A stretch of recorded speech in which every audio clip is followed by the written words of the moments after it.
Okay, so that's your third chapter. The title is Small Signal Analysis of Field Effect Transistors. Okay, so that's your course content of this particular chapter, and let us just begin with the understanding of the word small signal. Okay, now so far we have discussed about the DC analysis of various FET based configurations. Okay, so the point was we just considered a DC signal, right? So let us just try to understand the aspects. That's a fixed signal. Okay, it's a fixed supply which provides us a fixed DC voltage. Okay, say for example it could be 1 or maybe 2 volts. Alright, now let us just consider a sinusoidally varying signal also. Okay, a sinusoidal signal, right?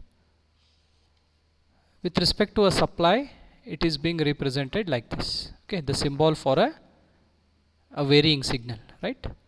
Let us call it as Vi is equal to Vm sine of omega t.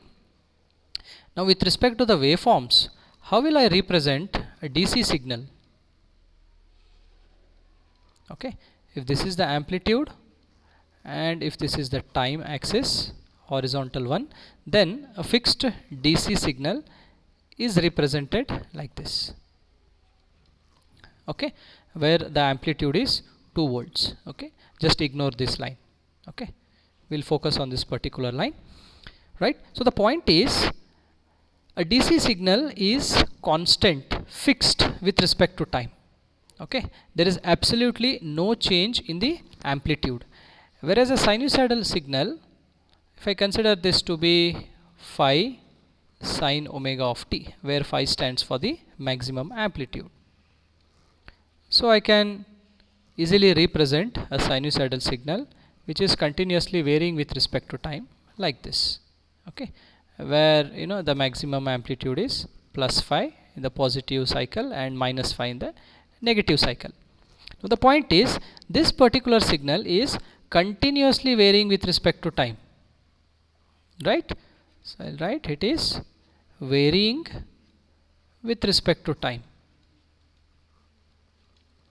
Okay, fine. Now what if there is a signal, okay, which is very slowly varying with respect to time? Okay, or else let me just try to put a small perturbation. Okay, a perturbation in the sense it's a small disturbance created at the DC signal. Okay, let me purposely create a small disturbance at the DC pulse, so that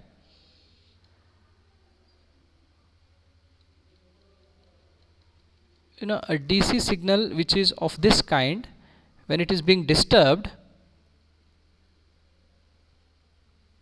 appears like this. Okay, so now the DC signal has got converted to a AC. Okay, although the variation is very small, very minute, but it is no more a DC, right? It's no more a DC signal, it's a AC signal which is continuously varying with respect to time, although the strength might be very low. Okay, so the point is this is slowly varying with respect to time. Okay, now we will focus on the word slowly varying with respect to time. Okay, what do we mean by slowly varying with respect to time? See, if I just consider this small portion and then enlarge it, okay, to a larger scale, then I can just draw it like this, right? Now what about the small variation? See, the vertical axis is amplitude. Okay, let me consider it as Z, and the horizontal axis, okay, which is the time axis. Okay, let me denote it as t. Now if I want to obtain the variation at a particular time instance, okay, then what will I do? I'll if I just consider a point like this, okay, then I'll have to extend it by a small amount, delta. Okay, maybe you can just try to relate your signals and systems concept here. Okay, what do? We'll just try to extrapolate the point on both the sides, okay, so that the variation is very small or very minute. And what do? I'll just extend the line here and then extend the line here also. Okay, so this will give me delta of z. Okay, the small variation with respect to vertical axis is delta of z, and with respect to the horizontal axis, that is the time scale, the small variation is delta of t. Okay, now I can closely approximate this. What have I done? I have just taken the slope, and I can call it as slope m. Okay, usually we denote it by the symbol m. And how do we get that? We usually approximate this particular curve by a tangent. Okay, slope is nothing but the derivative itself. And what does the derivative state? Derivative is always change in something with respect to something else, right? Usually we denote it as dy by dx. Okay, what does that mean?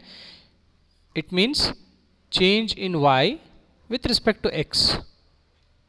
Okay, so the same concept can be applied here, that is change, a small change, okay, infinitesimal change, delta change with respect to the amplitude when there is a small change with respect to time. Okay, so that is your slope m. It can be given as delta z upon delta of t. Okay, now if I just apply the limits, then it will be dz upon dt. Okay, that's it. Now what is this dz component here? This is amplitude. Okay, and what is this dt component? It is time. Okay, but the point is, we have considered this small variation. Okay, a slowly varying sinusoidal signal can be approximated. Okay, now so far we have just considered only this small section, and it is being enlarged, right? Now how will I do the entire thing? Okay, the entire signal is one complete cycle, right? So what have we done here is we have just approximated. See, we have taken a small section and approximated it by this particular thing, and then we'll have to extend the same concept to the entire signal. Okay, so usually this is how the complete analysis is being done. Okay, now the point is, here also we can divide it into two aspects. One is, say for example, this particular signal is continuously varying with respect to time. It has some frequency, say f1. Okay, now let me just increase its frequency by 100 times.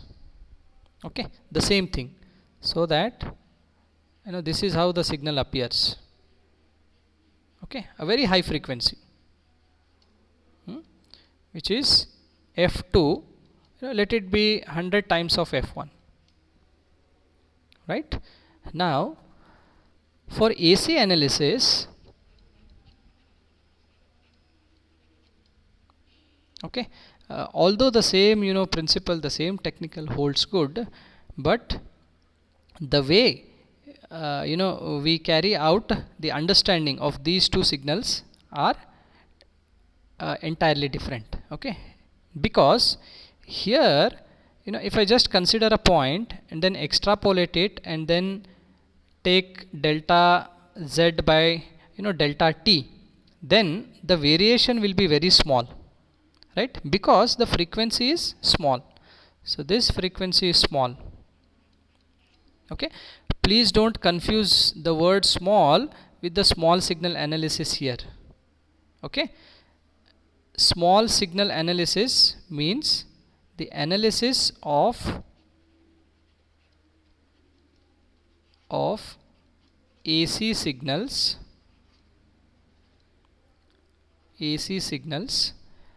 assuming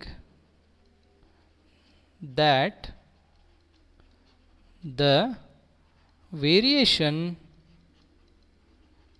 is slow. Okay, so that is meant by small signal analysis. Okay, now here for lower frequencies the variation will be very small. So AC analysis can be very clearly done here. Okay, however, when the frequency extends beyond a certain range, say for example if the frequency is in megahertz, gigahertz, then performing AC analysis is extremely difficult. Why? Because see, one cycle itself takes a very small time here, extremely small time, and if you want to take a single point here and then find out delta z by delta t, it is extremely difficult. Okay, so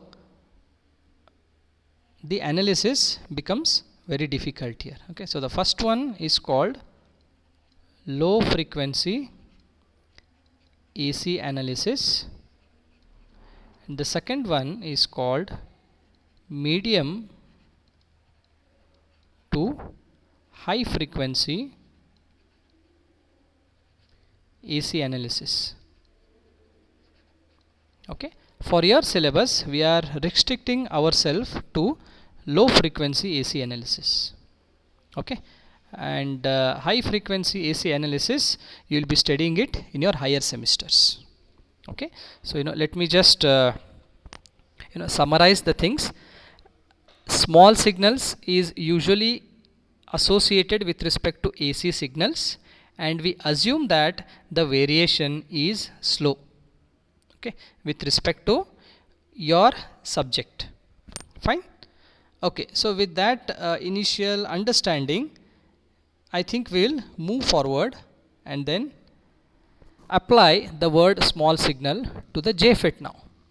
Okay, I just hope that you remember the structure of a JFET. Okay, so please understand. Let me just draw the structure of a JFET here. Okay, just for better understanding, right? So that is how the JFET looks like without the application of any bias. Okay, so that's your gate. Both the gate ends are shorted, and suppose if this is N channel, right, then these two regions will be of P type. Okay, that's your drain and that's the source. Okay, so this is how normal JFET, N channel JFET looks like. Alright, and we are also comfortable with the drain as well as the transfer characteristics. Now let us just assume that instead of a fixed gate voltage, now the gate voltage is slowly varying. So far in the DC analysis we considered that the gate voltage was fixed. However, here let us just assume that it is slowly varying with respect to time. Okay, that means we are considering a AC signal now. And due to which there is a current ID flowing, okay, through the device. Okay, fine. So now let us try to understand the further things. The small signal model of a JFET. Okay, the gate to source voltage, which is VGS, it actually controls the drain to source current, which is IDS of a JFET. So we already know about this thing. Now a change in the drain current that will result from a change in the gate to source voltage can be determined using the transconductance factor. So now there is a new term that has arisen. Okay, see, usually what do we say? The current, right, resistance is usually given by the ratio of voltage upon current, right? Okay, because V equal to IR, it's a simple Ohm's law. Now if it is if the voltage is VDS and if the current is IDS, okay, then this resistance, right, is the RD itself, okay, which is the drain resistance associated. However, if there is a small change in drain to source voltage and if there is a small change in drain to source current, then what about this thing? Okay, the symbol changes from capital RD to small rd, okay, right, which we usually call it as resistance and also impedance. Okay. However, if it is not the drain to source voltage instead, and it is the gate to source voltage, okay, then what do we do? Okay, see, voltage upon current is nothing but the resistance. However, what is delta IDS upon delta VGS? Okay, this factor will give us the conductance. Okay, however, it is not a direct conductance, right? Why? Because there is a transfer of resistance from input to output side. Okay, VGS is the input voltage and IDS is the output current. So it's not just the conductance, it is transconductance. Okay, however, if it is delta IDS upon delta VDS, then we call it as simple conductance. Okay, so please understand the difference between the normal conductance term and the transconductance. Okay, normal conductance, it is delta IDS upon delta VDS, whereas transconductance is delta IDS upon delta VGS. Okay, so the same transconductance term is being given by the symbol GM. Okay, so that's what is being represented here. So a small change in gate to source voltage results in a small change of the drain current, right? And if you want this GM parameter, it is delta ID upon delta VGS, where GM stands for the transconductance factor. Okay, now how do we determine the transconductance factor? Okay, see, there are always two methods.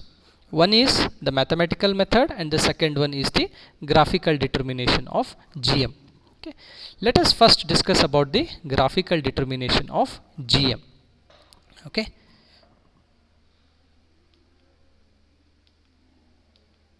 all right. Okay, so in graphical determination of GM, see, this delta is represented by a small change. Okay, usually we represent small change as delta, right? So we'll just assume that the transfer characteristics of this particular JFET is being plotted. Once it is plotted, okay, if you want to determine the Q point, okay, at a particular instance, which you have done here. Now, if you want to determine the transconductance parameter based upon the Q point, then you will have to draw a tangent. Okay, so once you draw the tangent, it all depends on which two values you are considering.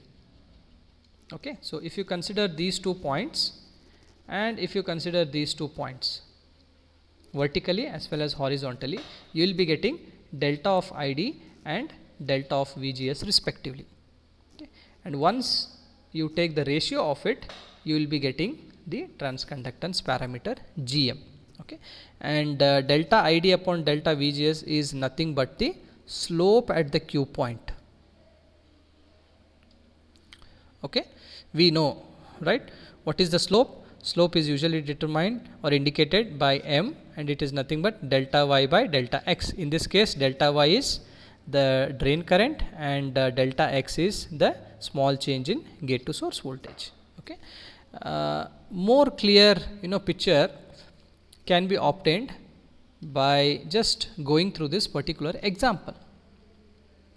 Okay, so what does it state? It states to determine the magnitude of transconductance GM for a particular JFET with some given values of IDSS, which is equal to 8 milliamperes, and pinch off voltage equal to -4 volts at the following DC bias points. Okay, where VGS is -0.5 and in the second instance VGS is -1.5 and the third instance VGS is -2.5. So you have been asked to find transconductance parameter here. Okay, so please understand, these values are fixed DC voltages. Okay, fixed DC voltages in the sense it is VGS, right? And you have been asked to find GM. But if you want GM, what you need is not fixed VGS, you need delta VGS. Okay, and delta VGS is nothing but change in VGS, okay, at small 2 points, which are separated by a very small voltage, right? Okay, so how do you do that? Let us just go through the next diagram. Okay, what it says, initially when VGS is -0.5 volts. Okay, so let us just look at the graph when VGS is -0.5. Okay, so where do you have?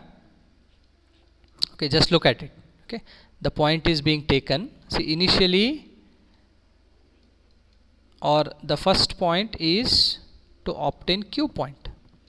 Okay, this is 0.5, right? Okay, so at this particular VGS equal to -0.5 volts. Okay, you will have to draw a line and then indicate the Q point, right? Then after that you will have to extend it. Okay, now how small is your delta depends upon you. Okay, just write, if delta is smaller, if delta is larger. Okay, smaller the value of delta, more accurate will be your GM value. Larger the value of delta, less accurate will be your GM value. Okay, so this is just an example to show you how to determine GM, right? So these 2 points have been taken and extended. So these 2 points meet the vertical axis and just extend these 2 points on the horizontal axis. Okay, so this range is 0.6 volts, which is the horizontal voltage range, and the vertical current values, okay, range is 2.1 milliamps. Okay, so what do you get? 2.1, see, it's delta IDS upon delta VGS, right, which is 2.1 upon 0.6. Okay, so when you do that, what you will be getting? So that's the 3.5 millisiemens. Okay, the unit for transconductance is Siemens, SIEMENS. Okay, so the short form is S, right? So millisiemens, which means 10⁻³ Siemens. Okay, fine. So the second thing is find the GM when VGS is -1.5 volts. Okay, so the same thing is being done here. So based upon it, this value and this value, the transconductance value obtained is 2.57 millisiemens. Similarly, when VGS is -2.5 volts, okay, graphically it has been found out, and the corresponding GM value is 1.5 millisiemens. Now there is one important point to be observed.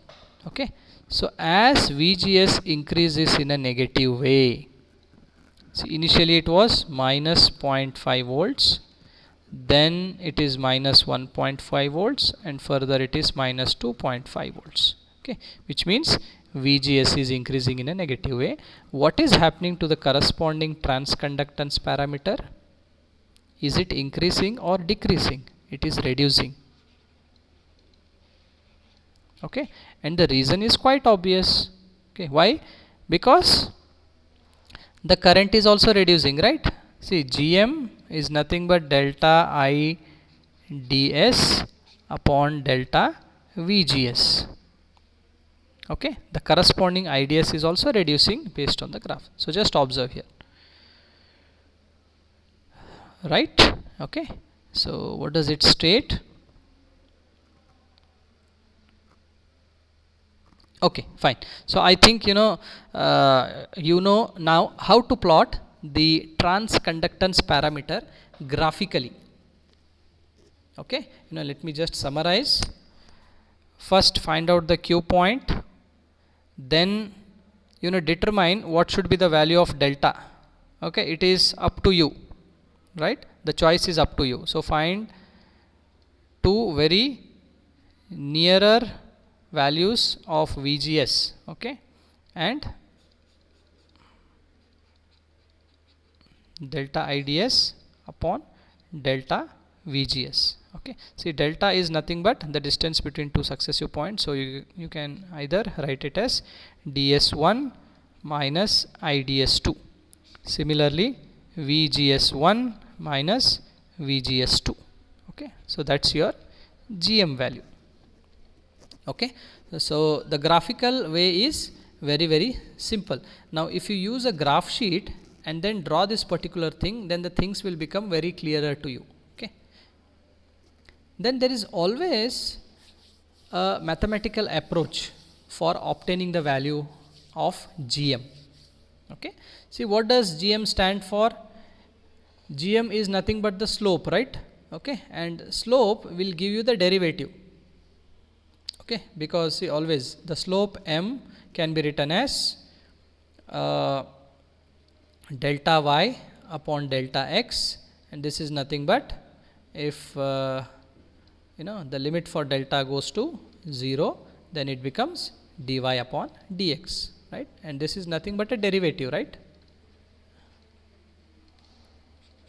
Okay, so if I just correlate it with respect to the transconductance parameter, then it is GM.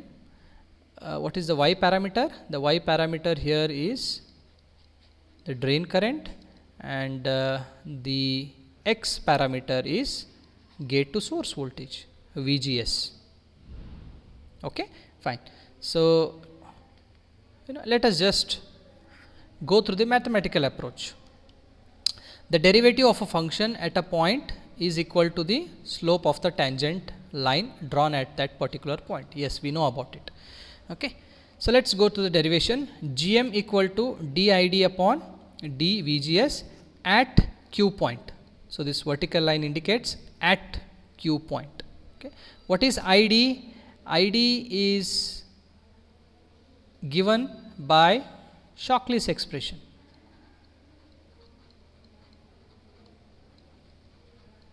Shockley's expression as IDSS multiplied by 1 minus VGS upon VP the whole square. Now since IDSS is a constant, I can remove it outside. Okay, and then just differentiate the Shockley's expression with respect to VGS. Okay, so when I do that, it's like 1 minus x the whole square. Okay, so how do we differentiate it?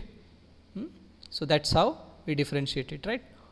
2 will be here, so that's, sorry, it's not 1 minus s. See, you can just consider it as x square itself.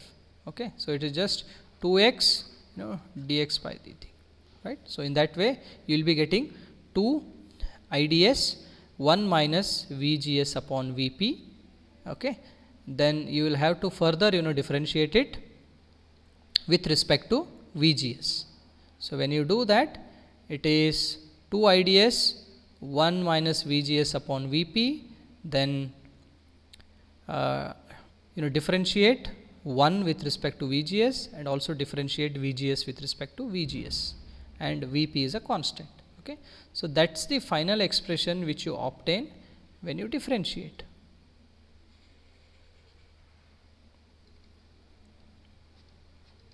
Okay, and please note that VP could be positive or negative depending upon N channel or P channel. So because of that, we have indicated it as magnitude. It could be positive or it could be negative.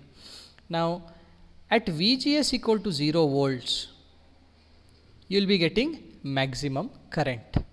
Okay, so let us just substitute that condition.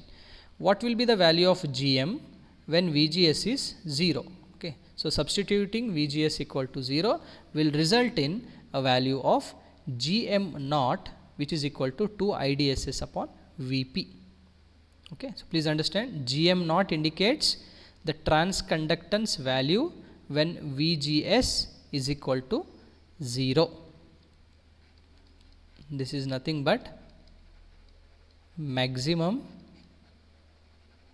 transconductance when VGS is 0 volts. Okay, now we can again substitute the value of GM naught in this place. So what do we get? GM is equal to GM naught multiplied by 1 minus VGS upon VP. Okay, so that is the final expression, final transconductance expression.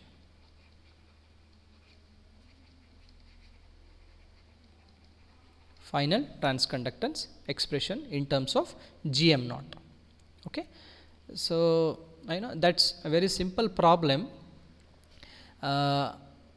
It's an extension of the previous problem. Okay, see, we just looked at this particular problem and obtained the transconductance parameters graphically, right? 3.5, 2.57, 1.5. So these were all the graphically obtained transconductance value.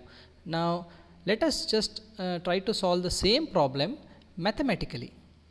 Okay, so mathematically you have been asked to find out the maximum value of GM. Maximum value of GM is when VGS is equal to 0. Okay, so when you do that, GM naught is 2 IDSS upon VP.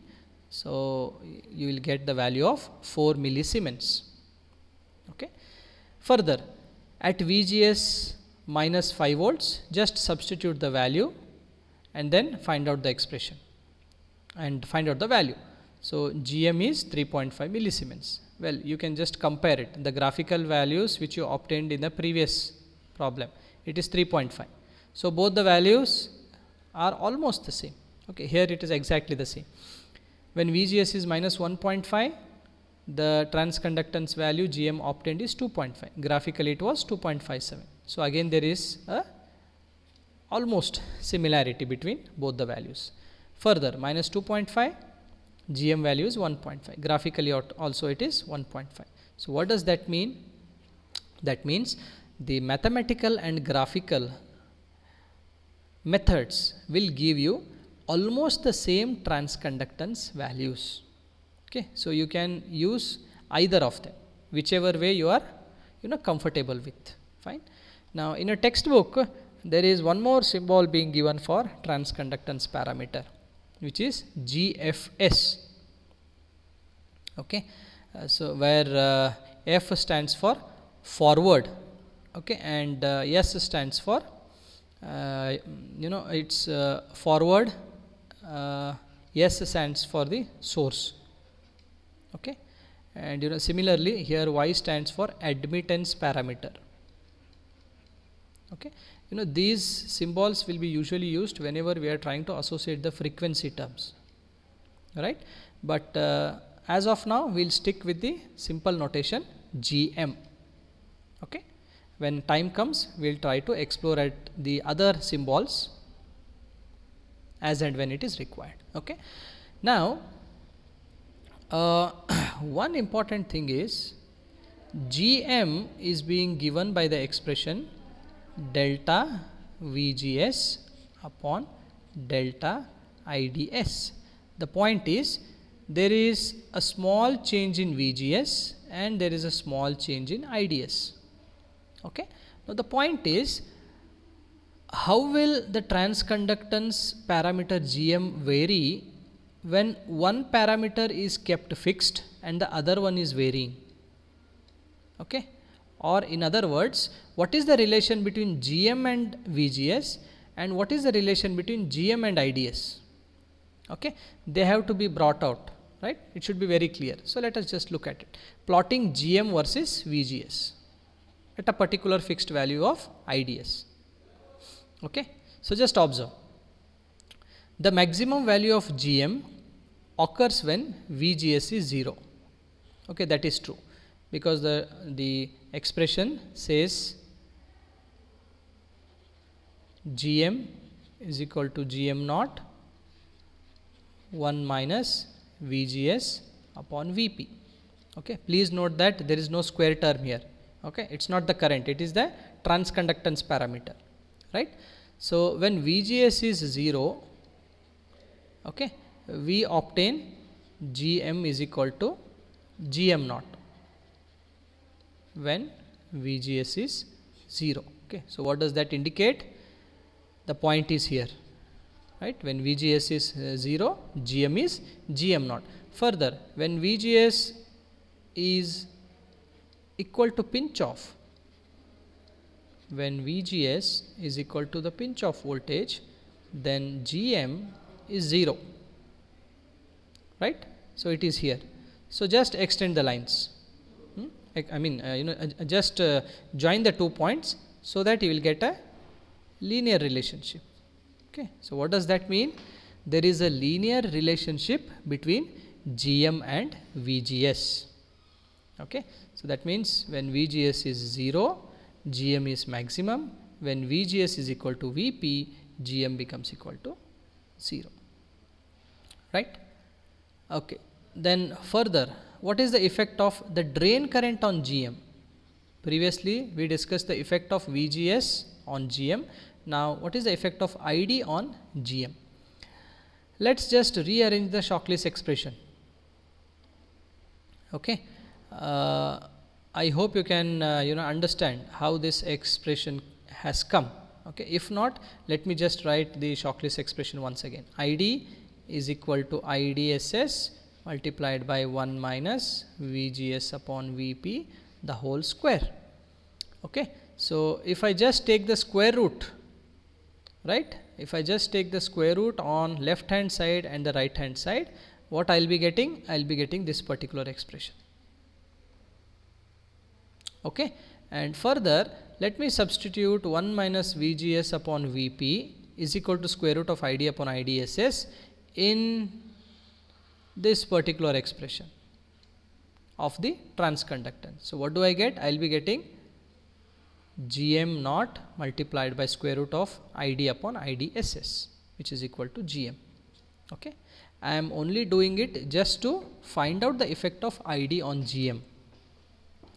Okay. So let us just go through these test cases. If ID equal to maximum ID SS, okay, what is the value of GM? Okay, GM will be equal to GM naught, because both the terms cancel each other, so it is equal to GM naught. Further, if ID equal to IDSS upon 2, okay, see, since it is a graphical approach, we are taking some sensible values. Okay, this is the maximum value, half of the value, and then 1/4 of the value. Okay, so in what way does the GM value vary? So this is 0.707, and when ID equal to IDSS upon 4, GM value is 0.5. So just observe the dependence.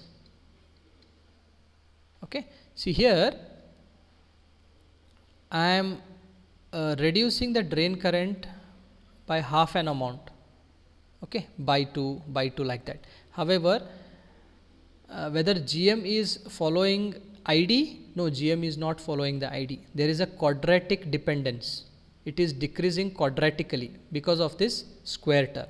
So if I just plot that, I will be getting a curve like this. Okay, so this is purely a quadratic dependence. Quadratic dependence. Okay, fine. All right, so I think we are done with the effect of ID and VGS on GM. Okay, so very quickly let us just go through some more expressions. The JFET input impedance ZI is given by infinity. Okay, why? Because JFET is a voltage control device.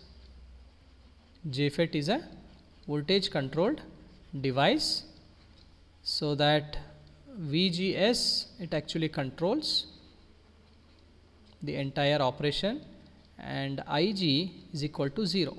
Okay, since IG is equal to 0, the corresponding resistance associated, okay, nearer the gate, which is nothing but Zi. Okay, Zi is the impedance. This is infinite. Okay, so we can say that ideally the input impedance is 0. Practically it is in mega ohms for a JFET. Similarly, what about the output impedance? The output impedance is given by the expression RD equal to 1 upon GOS or 1 upon YOS. Okay, so where YOS is the output admittance. Okay, we will not be focusing on the output impedance parameter much, but we will be focusing on the input impedance parameter, right? Okay, so that's how the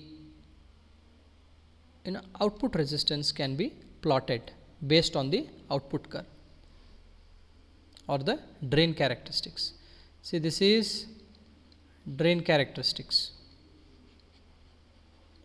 Okay, and how to plot the resistance? Okay, resistance is nothing but the ratio of voltage upon the current at a fixed value of VGS. The process is the same. Just obtain the Q point, and depending upon the value of the delta, you can just extend or draw the tangent line and then just consider the values. Okay, so if you just extend, you will be getting delta VDS on the horizontal side, and on the vertical side you will be getting delta of ID. Okay, so it's the same principle as that applied for the transconductance parameter. So that your final RD is delta VDS upon delta ID at a fixed value of VGS. So with all these basic prerequisites, we will try to understand the JFET AC small signal equivalent model, right? So this is how a JFET can be represented in its AC equivalent form.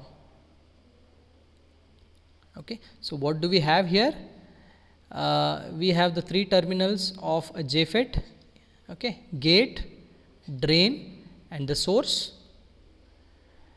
There is something called VGS, and we have a current source, and there is a parameter called GM into VGS, and we also have a drain resistance associated here. Okay, why, or how do we actually represent this particular circuit? See, a JFET is something like this with the drain and the source, and we have a gate here. Okay, why is this particular device being represented like this? Okay, we'll try to discuss upon it in our next class.